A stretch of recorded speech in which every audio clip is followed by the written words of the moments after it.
So, as usual, we start these jobs, which initially seem fairly straightforward. The original estimate was a week or so. At the end of week 2, it's still not quite finished, but it is more or less there, as you can see. Doesn't it neaten up the end, though, having that flashing on, even though it's somewhat inappropriate for the style of the building? But it was only a tin sheet roof before, with nothing on this end. So it's Friday evening, and a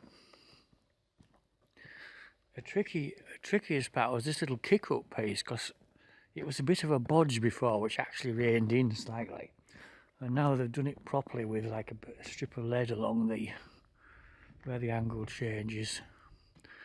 There's still a few little details to sort of. For a start, we're going to have proper lead flashing against the granary wall, and the guttering is still to replace, and the ridge is still to. The ridge is actually quite simple.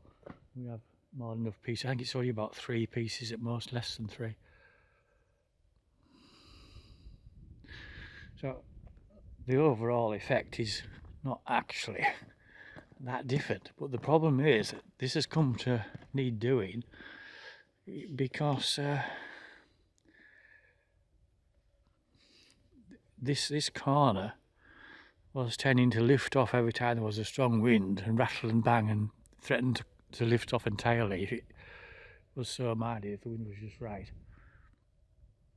So I was having to put the tractor loader on it to stop it, which is all we want. You need to do something else with it, like feed the cows.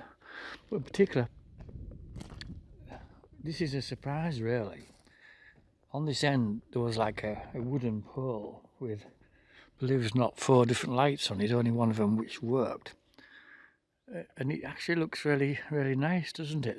This little bit up here. It's like it sort of frames that little arrow slot type vent. Although I probably will put a light on it, certainly won't be there.